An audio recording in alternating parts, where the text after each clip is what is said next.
हाँ जी, तो हम लोग आगे का टॉपिक आज पढ़ते हैं। ठीक है,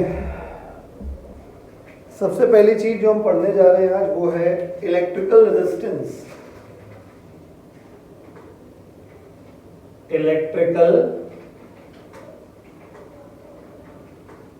रेजिस्टेंस क्या होता है? इलेक्ट्रिकल रेजिस्टेंस नाम से क्लियर, रेजिस्टेंस का मतलब होता है हिंदी में बाधा, यानी इंग्लिश में ऑब्स्ट्रक्शन कह लीजिए आप लोग, है ना। तो इलेक्ट्रिकल रेजिस्टेंस बेसिकली ऑब्स्ट्रक्शन को कहेंगे अगर वो किसी चार्ज के फ्लो में आ रहा है तो बेसिकली इलेक्ट्रिकल रेजिस्टेंस क्या होता है, अभी हमने आपको पढ़ाया इस चैप्टर के अंदर, हमने आपको बताया कि जब करंट फ्लो करती है तो करंट का मतलब क्या है, कंडक्टर के अंदर इलेक्ट्रॉन्स मूव करते हैं।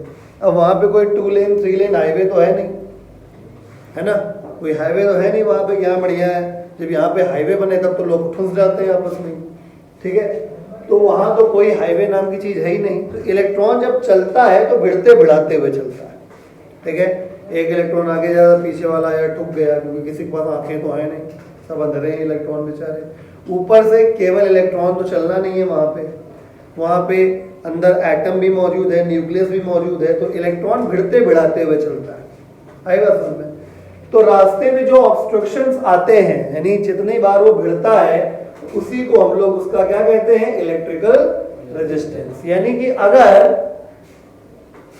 कोई मटेरियल ऐसा है जिसमें इलेक्ट्रॉन्स को रास्ते में चलने में बाधाएं ज्यादा आ रही हैं, इलेक्ट्रॉन्स को चलने में उसके रास्ते में ऑब्स्ट्रक्शंस ज्यादा आ रहे हैं, तो हम कहते हैं कि इलेक्ट्रिकल रेजिस्टेंस हाई है। और अगर रास्ते में बाधाएं कम आ रही हैं तो हम कहते हैं इलेक्ट्रिकल रेजिस्टेंस जो है वो लो है। आई बात समझ में? तो कुल मिला के अल्टीमेटली इलेक्ट्रिकल रेजिस्टेंस क्या होता है? इलेक्ट्रिकल रेजिस्टेंस होता है द डिग्री, आप लोग लिखते जाइए, the degree of measure of obstructions in the path of flow of electrons in a conductor is called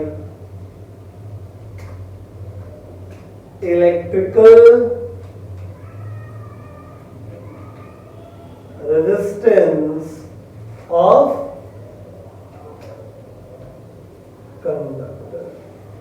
ठीक है बेटा, इलेक्ट्रिकल रेजिस्टेंस हमने डेफिनेशन कॉमन लिखी हुई है, लेकिन हमने मतलब इलेक्ट्रिकल रेजिस्टेंस का बेसिक जो कॉमन मीनिंग होता है वो मैंने आपको बताया है कि जब कभी किसी मटेरियल के थ्रू करंट फ्लो करती है तो करंट फ्लो करने का मतलब क्या है, उसमें चार्ज फ्लो करता है और चार्ज के रास्ते में जो बाधाएं आती हैं, जो ऑब्स्ट्रक्शंस आते हैं, उन्हीं को हम लोग क्या कहते हैं, इलेक्ट्रिकल रेजिस्टेंस कहते हैं। तो the degree of measure of, ठीक है, the degree of measure of obstruction in the path of flow of electrons in a conductor is called resistance of conductor. मतलब डेफिनेशन मैंने किसकी लिखी है, इलेक्ट्रिकल रेजिस्टेंस ऑफ कंडक्टर की लिखी है, ठीक है। तो डेफिनेशन मैंने इलेक्ट्रिकल रेजिस्टेंस ऑफ कंडक्टर की डेफिनेशन लिखी है। बात समझ में आ गई? तो रेजिस्टेंस का बेसिक मीनिंग समझ में आया, ठीक है ना। तो रेजिस्टेंस क्या होता है, जब कभी भी किसी चीज में चार्ज ट्रेवल करता है तो चार्ज के ट्रेवल करने के दौरान वो अलग अलग चीजों से टकराता है, रास्ते में ऑब्स्ट्रक्शन आता है, बाधाएं आती हैं, ऑब्स्ट्रक्शन को हम लोग इलेक्ट्रिकल रेजिस्टेंस कहते हैं। ठीक है, यहाँ तक क्लियर हो गया?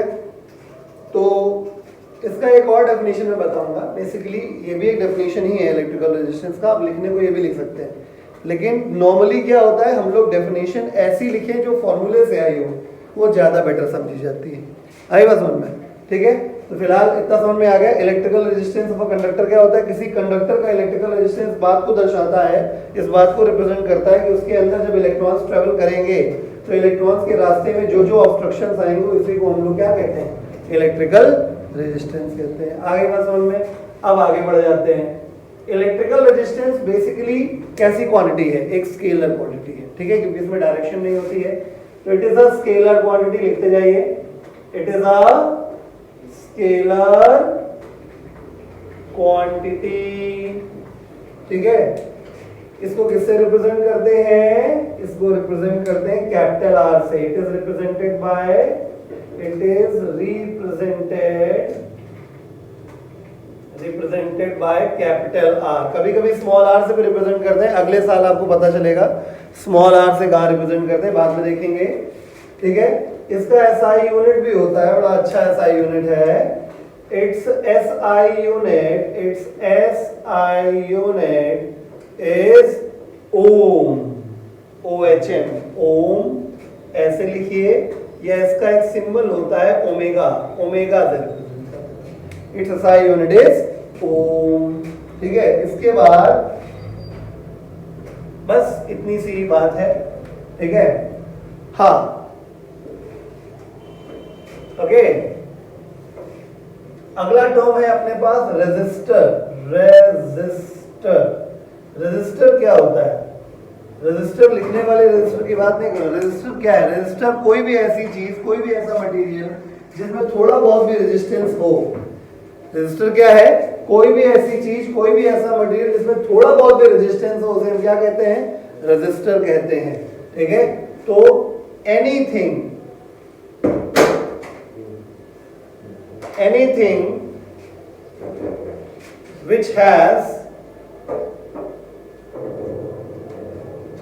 which has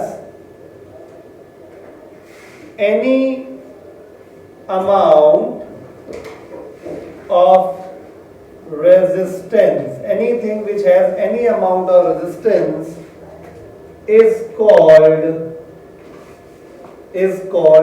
resistor। आई बात समझ में? किसी भी चीज में थोड़ा बहुत भी अगर रेजिस्टेंस होगा तो उसे हम रेजिस्टर कहेंगे। Anything which has any amount of resistance is called a resistor, ठीक है। अब हम बात कर लेते हैं पिक्टोरियल रिप्रेजेंटेशन ऑफ रेजिस्टर की। Pictorial representation of resistor, pictorial representation of resistor, ठीक है। तो दो प्रकार से किसी रेजिस्टर को रिप्रेजेंट किया जाता है। A register can be represented as follows।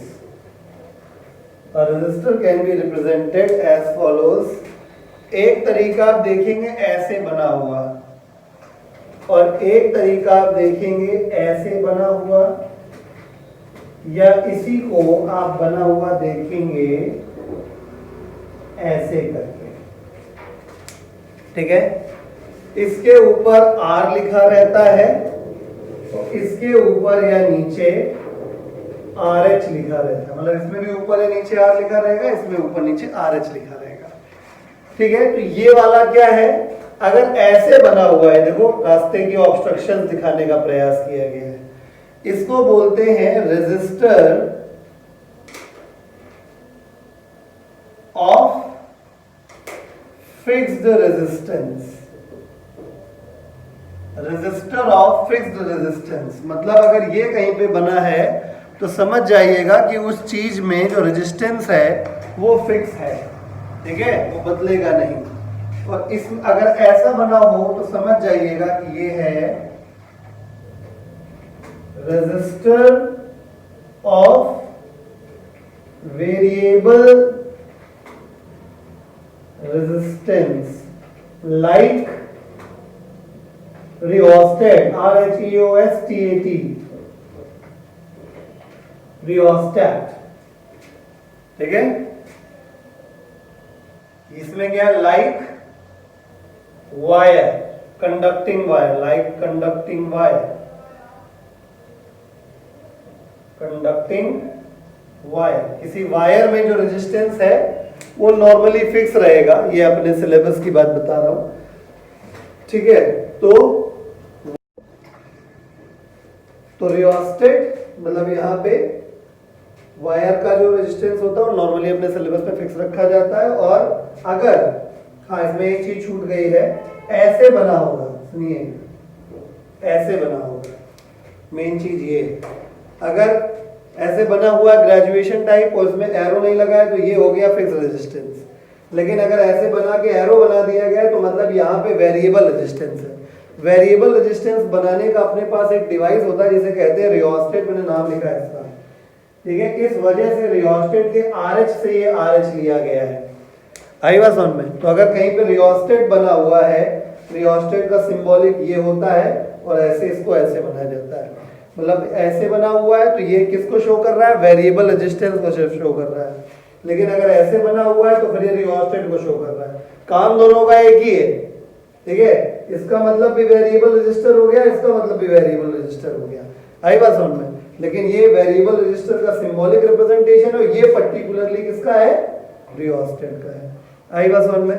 तो इलेक्ट्रिकल रेजिस्टेंस समझ में आ गया आपको। इलेक्ट्रिकल रेजिस्टेंस एक ऐसा रेजिस्टेंस, मतलब इलेक्ट्रिकल रेजिस्टेंस ऑफ कंडक्टर, मतलब बेसिकली इलेक्ट्रिकल रेजिस्टेंस क्या होता है, चार्ज को चलने में रास्ते में जो ऑब्स्ट्रक्शंस आते हैं उन्हीं को हम इलेक्ट्रिकल रेजिस्टेंस कहते हैं। और अगर हम कंडक्टर की बात करें, इलेक्ट्रिकल रेजिस्टेंस ऑफ कंडक्टर की बात करें तो कंडक्टर के अंदर कौन ट्रेवल करता है, फ्री इलेक्ट्रॉन्स। तो फ्री इलेक्ट्रॉन्स के रास्ते में जो ऑब्स्ट्रक्शंस आते हैं उसे हम क्या कहेंगे, इलेक्ट्रिकल रेजिस्टेंस ऑफ कंडक्टर कहेंगे, ठीक है। रेजिस्टेंस स्केलर क्वांटिटी होती है, इसे कैपिटल R से रिप्रेजेंट करते हैं। SI यूनिट इसका ओम होता है, चाहे ऐसे लिखो चाहे ऐसे लिखो चलेगा। कोई भी चीज जिसमें थोड़ा बहुत भी रेजिस्टेंस होगा उसे रेजिस्टर कहा जाएगा। रेजिस्टर को पिक्टोरियली रिप्रेजेंट करने के दो तरीके होते हैं, एक फिक्स वाला और एक वेरिएबल वाला। फिक्स वाला ऐसे, वेरिएबल वाला ऐसे। आगे बात समझ में? अब हम लोग रेडी हैं ओम्स लॉ पढ़ने के लिए, ठीक है, जो कि बहुत इंपॉर्टेंट है।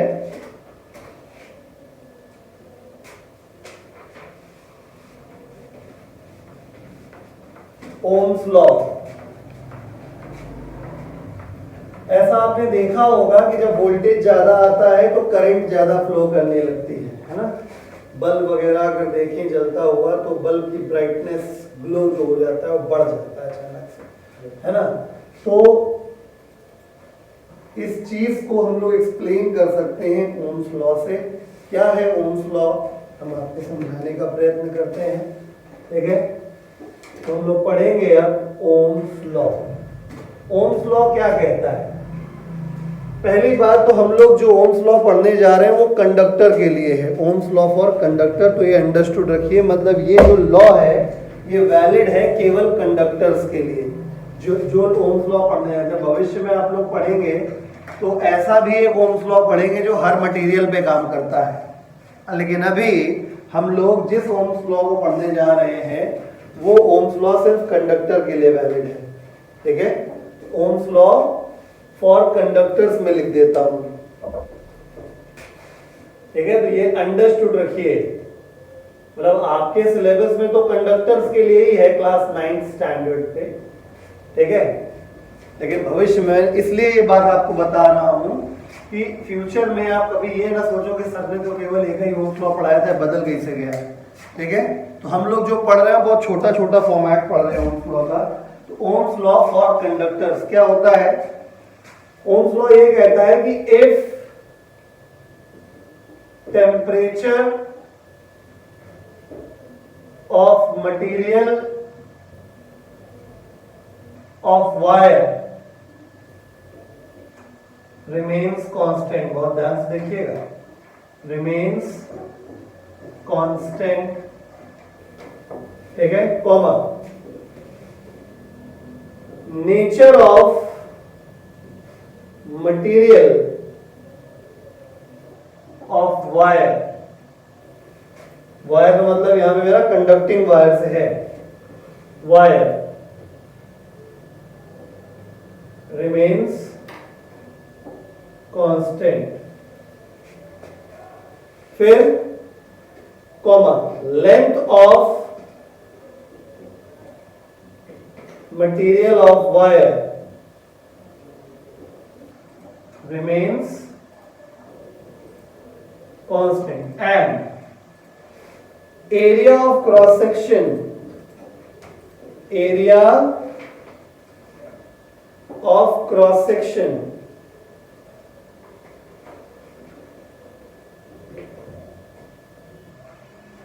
या जिसको आप लोग थिकनेस भी कह सकते हैं, थिकनेस और area of cross section of material of wire remains constant. चार चीजें हैं, कॉमा देन, तब क्या होता है, तब वायर में जो करंट फ्लो होती है, तब current flowing through the wire, current flowing through the wire जो होती है वो डायरेक्टली प्रोपोर्शनल होती है किसके, डायरेक्टली प्रोपोर्शनल होती है to the potential difference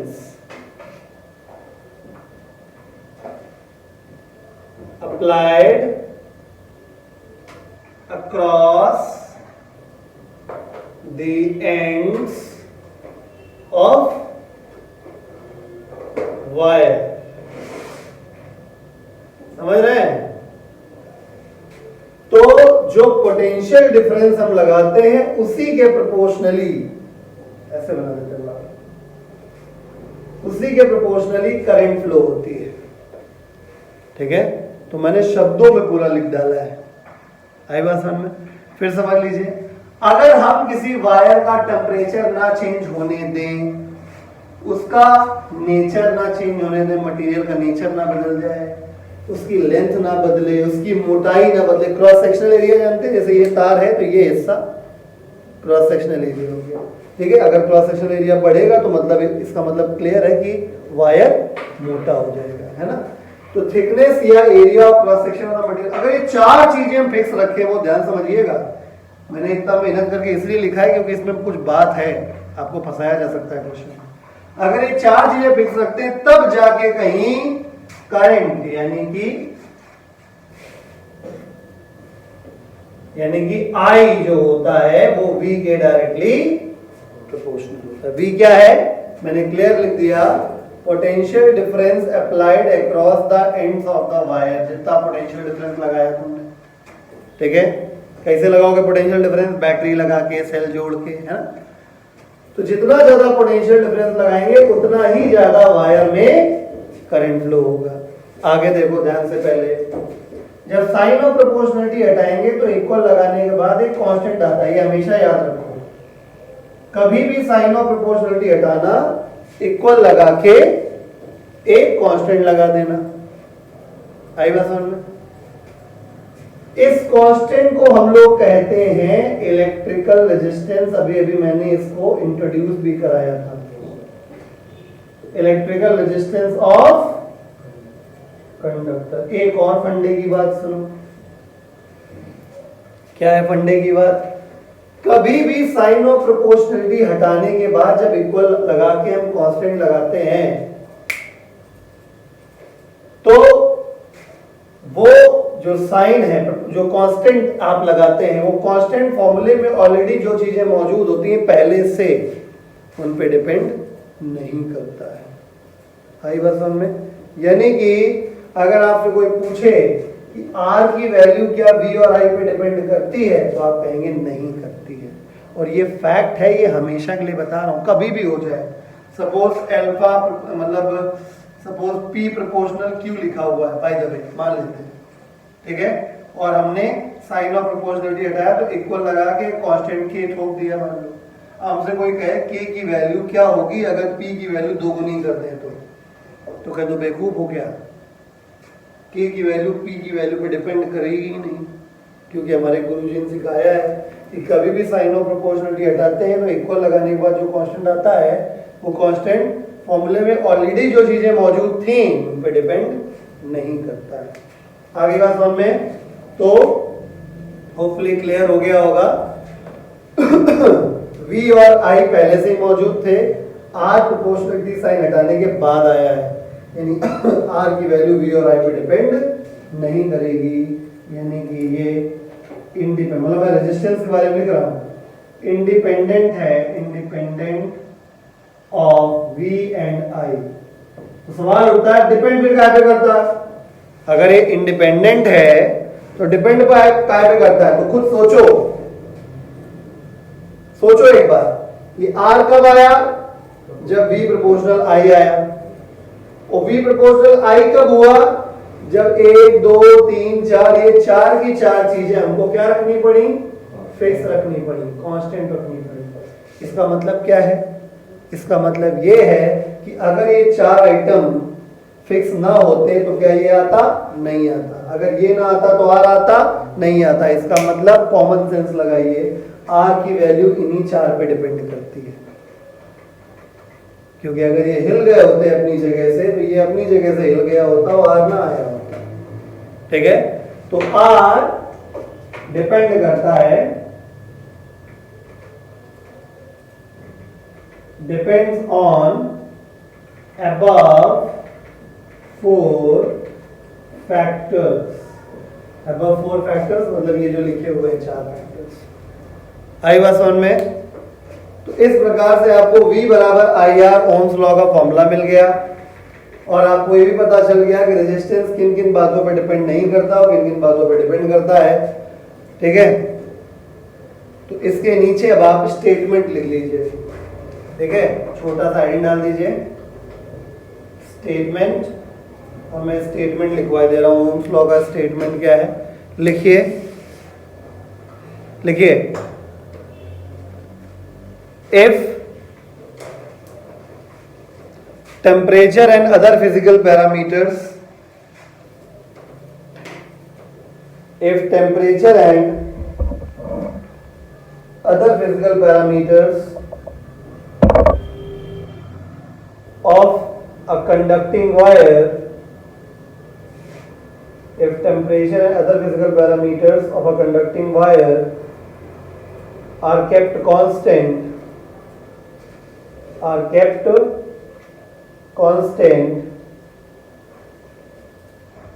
comma then the current flowing through, comma then the current flowing through, comma then the current flowing through the conductor, current flowing through the conductor is directly proportional, current flowing through the conductor is directly proportional to the, is directly proportional to the potential difference applied, potential difference applied across its ends, applied across its ends। ठीक है, statement के ऊपर very important mark कर लीजिएगा, statement अक्सर पूछा जाता है। ठीक है, तो अब इस फॉर्मूले की हेल्प से हम लोग रेजिस्टेंस का दूसरा डेफिनेशन भी निकाल लेते हैं। ठीक है, तो हेडिंग डाल दीजिए another definition of electrical resistance of a conductor, another definition of electrical resistance of a conductor, another definition of electrical resistance of a conductor, another definition of electrical resistance of a conductor। Clear?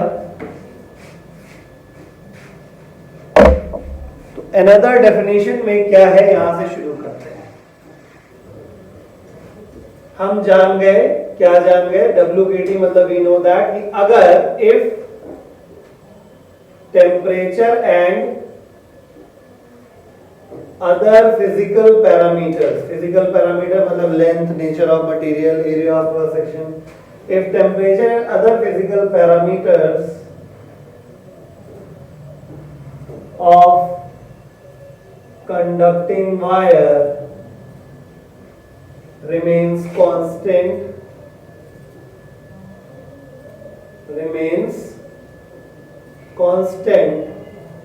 ठीक है, comma then V बराबर IR valid हो जाएगा, है ना? यानी अगर temperature और बाकी सारी चीजें कांस्टेंट हैं तब V बराबर आई आर वैलिड हो जाएगा। ठीक है, तो यहां से R का फॉर्मूला क्या निकला, R इक्वल टू निकला V अपॉन आई। क्या निकला, R is equal to V upon I. तो गौर से देखिए, potential difference a scalar quantity, current is also a scalar quantity. Scalar को स्केलर में जोड़ने, घटाने, गुणाकार करने, भागाकार करने से हमेशा क्या आता है, स्केलर आता है। यूनिट भी एक और निकलवा देते हैं, V का यूनिट हो गया वोल्ट और करंट का हो गया एम्पियर। तो इस प्रकार से वोल्ट पर एम्पियर भी रेजिस्टेंस का एक यूनिट हुआ। इसी को तुमने क्या कहा था, ओम या ओमेगा सिंबल, राइट। यूनिट एक और मिल गया वोल्ट पर एम्पियर। अब बात आती है डेफिनेशन की। तो फॉर डेफिनेशन बनाने के लिए अगर डिनोमिनेटर की वैल्यू में 1 एम्पियर कर दूं तो क्या हो जाएगा, R इक्वल टू V हो जाएगा, नहीं हो जाएगा। यानी अगर टेम्परेचर और बाकी सारी चीजें फिक्स रखी जाए, गौर से सुनिए, अगर टेम्परेचर और बाकी सारी चीजें कंडक्टिंग वायर की फिक्स रखी जाए और उस वायर में करंट भी 1 एम्पियर बह रहा हो, तो इसका मतलब उस वायर में जितना पोटेंशियल डिफरेंस लगाया है वही उसका क्या हो जाएगा, इलेक्ट्रिकल रेजिस्टेंस हो जाएगा। आई बस वन में पहले इतना कॉपी कर लीजिए, फिर हम डेफिनेशन बोलते हैं, फटाक से लिखना है।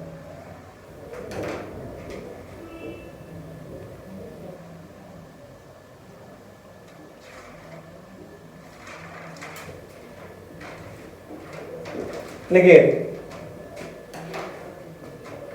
If temperature and other physical parameters, if temperature and other physical parameters of the conducting wire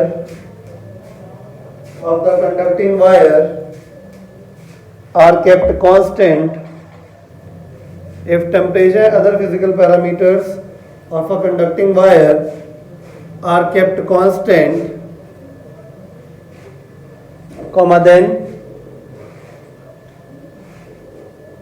then are kept constant and 1 ampere electric current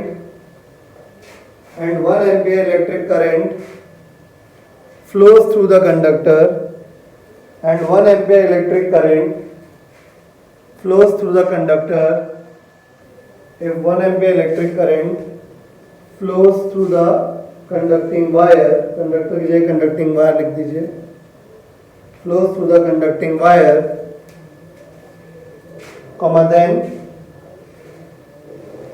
then the potential difference applied across the ends of it, then the potential difference applied across its ends is said to be